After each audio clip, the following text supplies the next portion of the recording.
So I'm here to talk about how we built at Granular a image processing pipeline, specifically for remote sense images from satellites or drones, and how we are growing that to become a global image processing pipeline. So I'm Ethan Harstad. I'm a technical lead on the remote sensing team. You've probably heard what Granular does by now, possibly 3 or 4 times.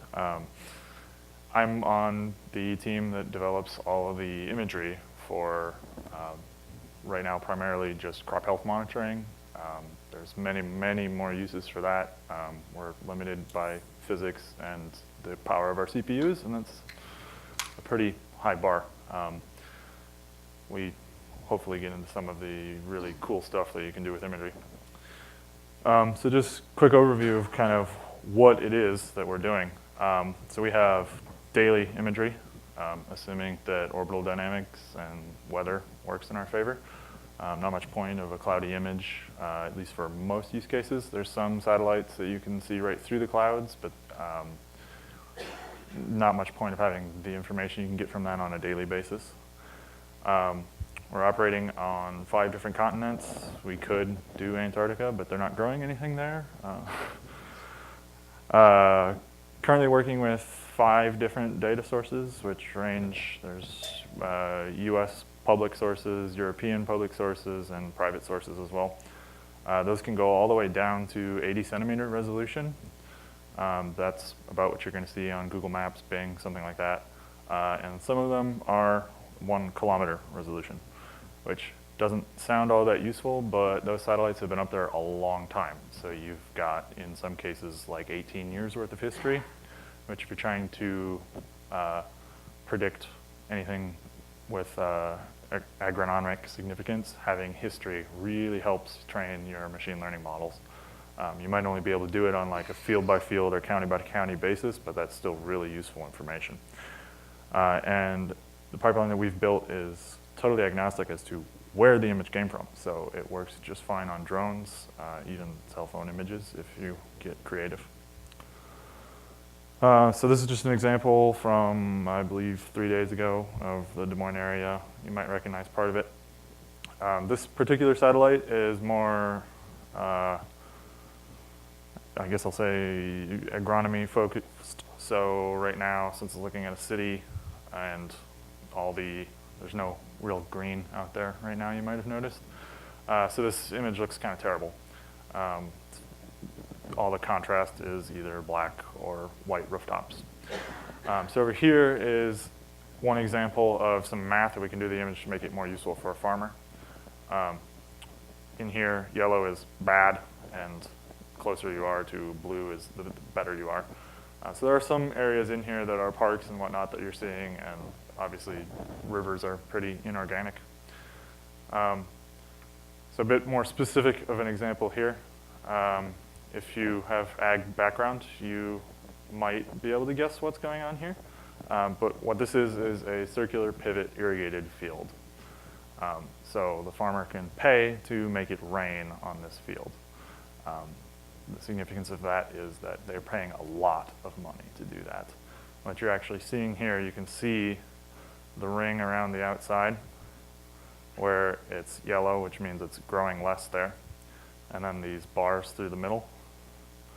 What happens there is there's a sprinkler head on the end of it, basically, that turns on when you get to the corners, and that sprays in the outside. And they didn't have enough pressure, so the line, or the irrigation rate dropped on the entire arm when that sprinkler was on. So you had reduced productivity across the middle as well. Over on the right is actually the yield map. So as you're harvesting the grain, you can measure roughly how much you're getting from about like a 10 meter by 10 meter area or so. And you can see that it's correlated very well with this. So these are the kinds of images that we develop. There's also different things you can do towards identifying moisture of the grain, moisture of the soil, temperature of the soil, that are a bit more advanced. So just for some context around what actually happens in a pipeline like this, Different sources will come into this pipeline at different stages, but sort of the full way through, you start from a raw image, which is basically just a picture from space. You know where it was taken and roughly where it was pointing. Then as you ortho rectify it, you actually have to make that a bit more accurate. If you just go from where it was taken and roughly where it was pointing, you have maybe if you're lucky 10-kilometer accuracy of a given pixel to an actual spot on the ground. Through a lot of math, you can get down to, our best one is about 1 pixel accuracy for the 80 centimeter images. After that, you have to identify any bad pixels. You wouldn't want to have a cloud in your yield prediction algorithm. So that's just a giant machine learning algorithm. Different sources operate different ways. Some of them are just looking at a singular image and looking for pattern recognition. Others are actually looking at history of different images in that area. From there, you clip it into just sort of a local region of interest, because these images can be, the largest ones are about 400 miles by 400 mile square. It's like a 400 gig image. Doesn't fit in most machines' memory. From there, we generate any of the specific products that we want to show to customers. So like that field health imagery or just a regular RGB image. Some of these satellites, your regular phone just has a RGB pixel values in a Bayer array or whatever. Some of these satellites will have upwards of 20 or 30 different bands. So you've got red, green, blue, NIR, far NIR, shortwave infrared, all kinds of different things. Each one can tell you different things. And then if you've worked with web maps at all, you know that map projections are a thing. As we take pictures from a satellite, it's literally a pixel is like a meter, and then you've got to rescale it onto a web map. So that's the reprojection step. Just kind of for some scale and context of what we're talking about here. So the top 4 farming countries have, the United States is at the top of the list right now with 400 million acres. I'm not saying that we're processing all of it. I honestly don't know how many of it we're processing right now. Russia, China, Brazil are all pretty far up there. And for our most common data source that we do the most things with, you're talking 500 pixels per acre. You've got 4 bands of data at 16 bits each. That gives you 100 gigapixels of data that you're going to be dealing with just for the ag regions of the United States every single day. It adds up quick. So the very first solution we built was built quite rapidly. We went from a team of nobody to releasing an app in like 3.5 months. It was supporting only a single user-facing application. So we built it as a single application on the back end. We were pre-processing every image for any possible customer. So if we were aware that there was a field there, we were probably processing imagery for it. We did everything as containers on ECS. We'll get to ECS a little bit later. We had several different autoscaling groups because we were using different instance types. You might have noticed that some of the problems beforehand sound like just matrix math, and that's because they are. So they run really, really well on GPUs. We also had an API that was running with Chalice on Lambda. And then we used CloudWatch, Datadog, Sumo, and RunScope. Treated everything other than our database and storage as entirely ephemeral, which has been incredibly helpful. And we were, like I said, only supporting the single application at the time. So when we were looking at GPUs, a couple things about them. If you guys operate on Amazon, you know that yes, they have different instance types, but you probably don't have the exact mix of memory and CPU that you need for your application. It's even worse when you throw a GPU in there as a third metric. The smallest GPU instance that we're using has like 63 gigs of RAM, and the GPU only has like 11, so what's the point? This helps being in a cluster environment because, yeah, I don't need all of that CPU and memory for my GPU tasks, but all the other tasks can use them. Obviously, GPUs are expensive, so you got to keep them busy and make sure they're not sitting idle. Scheduling is also hard with a GPU because there's just not many metrics that you can get out of it, and profiling is pretty difficult, as well as debugging. But the big upside is they gave us 15 to 70% performance improvement using a GPU. So if you're following along, even with 10 times the price, that's still 1.5 to 7 times the throughput per dollar. Pretty big win. So the things that can and did go wrong for us, feature creep, kind of the bane of everyone's existence, I'm sure, around here. Very rapid scale up, like rapid enough that ECS or Amazon, what are you doing with all those GPUs? Pre-processing everything makes iteration difficult. If you want to make a change, you gotta reprocess everything. A little bit less than fun. Our data providers, a lot of them have sort of poor quality control. So we have quality control on top of it, and that kind of puts a floor on our minimum error rate that we expect to see. And that's right around the percentage of the images that are actually looked at. So it makes identifying which errors are actually significant to a customer quite difficult. We also ran into some problems with Lambda, as I'm sure people have seen, and ECS, particularly around scheduling and just sort of half-baked solutions there. So I'm sure you've all experienced developing Band-Aids. So we did lots of that. Some of the biggest things are just we have dashboards for every possible problem that we had go on. We actually started using some of our web logs to be joined against back-end logs that are processed asynchronously to figure out which errors matter, and stuff like that. Then also, some people might not agree, but internal engagement is ops. Talk to people inside your own company. Make sure they understand what you are doing, what you're capable of doing, what the technology is capable of doing. We've had problems galore around that, and we are tackling them like a boss right now. So as we kept moving forward, we wanted to go global.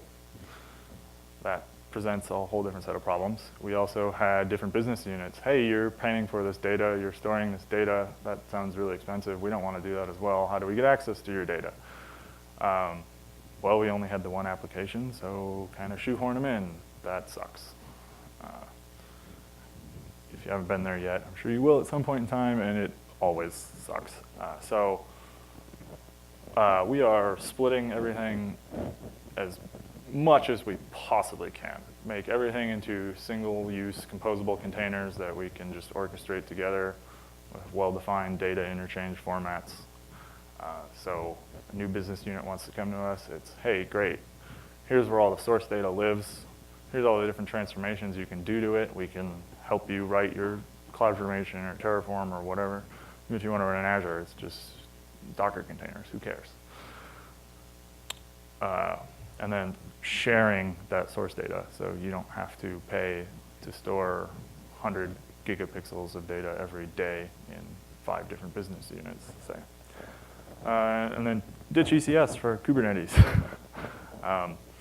If you've been on AWS for very long, I'm sure you've realized that as soon as you build something, they come out with a new feature that does exactly what you were trying to build. Or more frustratingly announce it's in beta and we'll go GA 3 years later or something like that. But our other big thing is we want to be lazy. I don't care what people say, laziness is just a different word for efficiency, usually.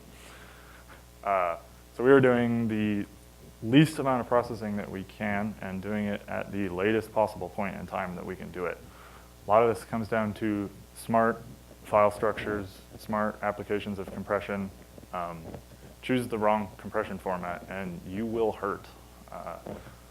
There are, like, say if we use JPEG on this, our compute time is like 6 times what it was before. It's JPEG, we're talking pictures. Like, that's a pretty common assumption that, hey, I can use JPEG. There are some super clever strategies to do this out there. From NASA is the big driver of something, the meta raster format, which actually lets us throw, say, one of those 400 gig images in S3, and all we have to do is grab the first, it's like 160 bytes. That tells us everything we need to know about the file. And now we can say, I'm interested in this subregion, and it goes and makes, in our testing, it would be like 2, maybe 3 range requests into S3, pulls just that extract of the file out that you want, and you're running. That also is very cacheable there. So between those two things, being able to do random access extracts and caching, we can combine that with how Slippy maps work, where you're only ever loading a single tile of the map, whether it's 256 or 512 pixels, whatever. With that, you're loading 16 for your viewport, somewhere around there. That's parallelization. Great. Now we have lots of small problems that we can run in parallel and do this entirely real time. That means that we're not storing anything, processing anything that the user hasn't asked for. It's a huge win for us. It also enables like real-time iteration. We can do A/B testing, anything like that. We can change anything we want about the actual processing that we're doing to the images. Our other big effort is we're tired of writing endpoints to support one little widget on some page that some business unit came up with. So kind of the road we're going down is using JSON API. I don't know if you've seen that before, but it's a lot like GraphQL, but has some advantages. One of the big ones I see is caching is this HTTP caching, which is pretty awesome. You can just tell the endpoint to include some related tables into it. You can limit the field sets down with sparse field sets. Sorting and filtering are very well defined in how you would construct a URL in JSON API. So that's all that I really have structured, and I have plenty more to get into depending on what's interesting to people here. So any questions to kick it off? Yeah. With your JSON API that you talked about, is that only for internal APIs, or are you also giving that to external? We're building our entire solution, so it could be like platform as a service. So if the business case was there, we could stand it up for an external customer, keyword on customer. Like, they'd have to be paying for it, but yeah, we're treating everything so that it could be public facing, assuming that it will at some point in time. Seems to be a solid design practice in my experience. Okay, how would you go about like documenting what you do? So we're using Swagger. That kind of just describes the rough strategy. With JSON API, its the spec is only like 5 or 6 pages. And if you are complying with JSON API, you basically just have to say what your data models are. And you probably don't even really have to do that because it's pretty discoverable API format. If you say if you made a request for an image, in that response, it's going to tell you all the relations that exist, and you can just follow them through if you wanted to, if you didn't have a data model description document. But basically, the way we're implementing it so far is if there's a relationship there, you can ask for it to be included in the response. You can filter on it. You can sort on it. You can chain your sort key all the way through the relationships. It's a pretty powerful API standard. It was co-developed by like the Ember guys. I'm not sure if you've heard of Ember front-end framework. So they're very convention over configuration, which I think is powerful when it comes to digging into an API that you're unfamiliar with. Yeah.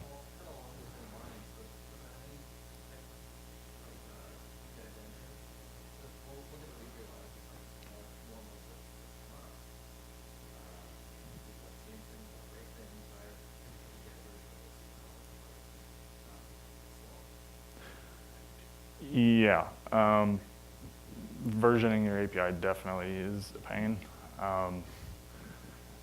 The spec is loose in terms of how it suggests handling that. There's some RFC extensions to it that are doing some interesting things. I think the most common way so far is a version header, and it supports multiple versions at once. And it's if you're just running each version as its own standalone container in the back end, whatever. You don't really have to kill stuff off. Same with Lambda, if you wanted to. I have some feelings there, but yeah.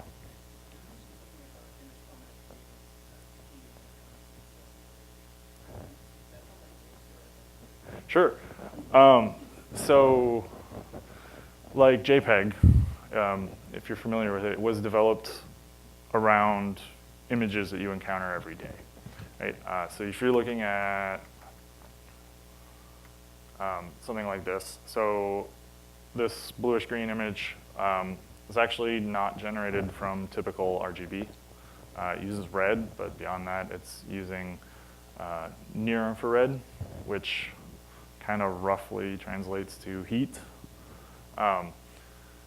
But you don't see the same kinds of patterns there that you would see in a regular image usually. So I'm sure you've all seen like you're watching a Hulu video or something and like confetti goes off and it gets all blocky.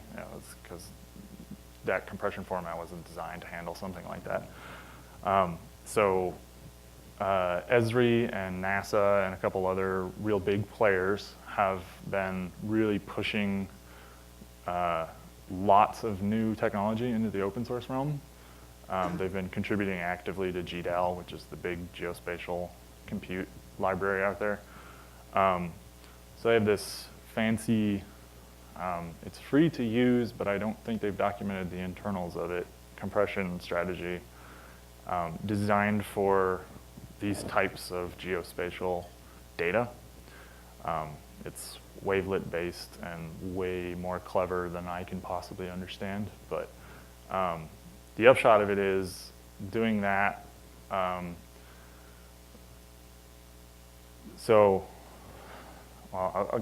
whole file format itself, when you have a picture that's 400 gigs, obviously that sucks. You're not usually going to be looking at the entire extent of it at the maximum zoom level. There's no point. So what you do is you start generating overview layers. You take 2 pixels, combine them into one iteratively until you're down to one image that's, say, 256 pixels, whatever you want to decide. So this compression format that Esri has developed, LURC, is able to work sort of in all 3 dimensions at once, where it's compressing in your regular XY, but also across your different overview layers. Yeah, it's super clever. So we were able to take the raw image, add all of the overview layers, which on some of these you're talking like 40-something overview layers, and then compress it. And still have a smaller file size. And the access time to any particular, we were testing with like 256 by 256 segments, was 2% higher than just going straight to the file if the file was in memory. And that's not, the whole file's not in memory anymore. So it's really, really impressive. Where if you're doing something like deflate, deflate was 140% access time, and the files actually got larger. But it's where, when you're working with different kinds of data, you have to be really careful that what the compression strategy you were using was actually developed to work with it. Mm-hmm. I'm just wondering, could you please elaborate about what kind of machine learning model or deep learning model you have used and what are the differences? Sure, I can talk some to that. So it's, the most obvious example that we're using there is cloud detection. So that's just a convolutional neural network. It's not even that big, but the training set was huge, obviously.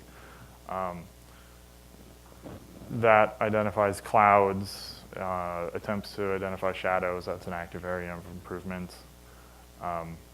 We have other algorithms that are in development that say look at sort of another fun area of computer science here, where if you're just looking at an image, you're kind of geospatially local data, where I want this pixel and the pixels around it. But to do some of these other machine learning models, we need, I want this pixel and the value of that pixel all the way through time. Whole different class of problem there. But we do that, feed that into the model, and it's able to say, you are behind where you normally would be at this time of year, or you're ahead. We can hopefully in the future tie that into other data sources where it's, well, the weather is like this, so that's probably acceptable. Or the weather's been good, but you're still behind, so you need to go out there and look at it. Most of these are developed by a data science team internally to whatever the heck we're calling ourselves now.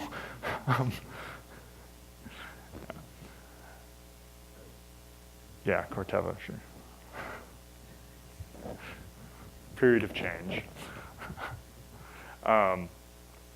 Not all of those are running GPU based. Mostly they're trained on GPU, but the inference time doesn't always have to be on the GPUs. I think we've got a couple that are running MXNet, and we're very polyglot on the machine learning side of things, although not using any AWS services for it yet. Everything's rolled ourselves. I'm not sure if I got to the specifics of your question, but sure. We've played with it. From a ease of use, it was pretty cool for training. I'm not sure I would ever use it at a production scale for inference, but I'm sure it will improve. They just recently announced some stuff at the Chicago Summit, I believe, but I haven't used it since the first introduction of it.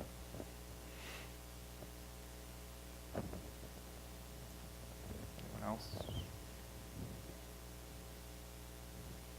Cool. It's 3:15. Thank you.